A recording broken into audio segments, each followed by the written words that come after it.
स्वागत है आपका अभी क्लासेस डाउट्स में। और आपका सवाल है कि भैरव ने सूरदास की झोपड़ी क्यों जलाई। यह जो क्वेश्चन है ये 12th हिंदी अंतराल का क्वेश्चन आंसर है, चैप्टर 1 का। और चैप्टर 1 का नाम है सूरदास की झोपड़ी। सूरदास की झोपड़ी का ये दूसरा सवाल है और इस सवाल का जवाब में हम लोग लिखेंगे कि भैरव है वह सूरदास से बहुत ही नाराज था। क्यों नाराज था? क्योंकि भैरव तथा उसकी पत्नी, याद रखिएगा भैरव और उसकी पत्नी की बात कर रहे हैं, इनके बीच में लड़ाई हुई तो नाराज हो गई। कौन? सुभागी। सुभागी कौन है? ये भैरव की पत्नी है। ये भैरव की पत्नी है, इनका नाम है सुभागी। और सुभागी क्या हुआ, कहीं भी जब लड़ाई होता है तो खुद के बचाव के लिए लोग भागते हैं, तो उसी प्रकार से उसकी पत्नी जो है सुभागी, वह घर से भाग गई नाराज होकर के। और नाराज होकर वह सूरदास के घर रहने चली गई और वहां पर रह गई थी रात को। तो भैरव को यह बात अच्छी नहीं लगी, चूंकि ये गांव की कहानी है। तो गांव में क्या होता है, कोई भी स्त्री जब दूसरे के घर में होता है तो लोग ताने देने लगते हैं, तरह तरह के बात मन में सोचने लगते हैं। और यही चीज़ भैरव के साथ हुआ था। और भैरव के घर में भी जो गांव वाले थे तरह तरह के बात उनको कहने लगे थे। और सूरदास हताश सुभागी को बेसहारा नहीं करना चाहता था।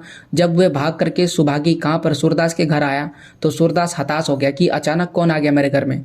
तो उन्होंने देखा सुभागी है, और सुभागी कैसा है, अभी बेसहारा है, क्योंकि वो अपना घर छोड़ करके भाग गई है। अतः उसने क्या किया, उसने मना नहीं कर पाया और उसे अपने घर में रहने दिया।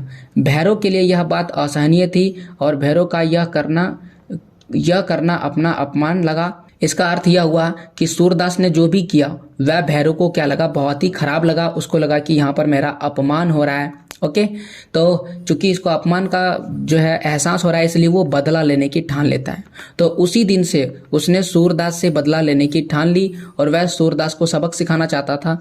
इसीलिए जिस घर के दम पर उसने सुभागी को रखा था, क्योंकि उसके पास घर था तभी तो उसने उसे रखा था, तो जिस घर के दम पर उसने रखा था उसने उसी को जला दिया और अपने अपमान का बदला ले लिया। तो ये था दूसरे क्वेश्चन का आंसर। और ऐसे और भी सवालों के जवाब आपको मेरे चैनल अभी क्लासेस डाउट्स पर मिल जाएंगे। सब्सक्राइब कीजिए अभी क्लासेस डाउट्स को। और अभी क्लासेस एक मेरा पर्सनल चैनल है, यहाँ पर मैं क्लास 6 से लेकर के 12 तक का एनसीईआरटी सॉल्यूशंस अपलोड कर दिया हूँ बेहतर तरीके से। अगर आप एनसीईआरटी सॉल्यूशंस देखना चाहते हैं तो उस वीडियो को जरूर देखिएगा। तो पूरा वीडियो देखने के लिए थैंक यू।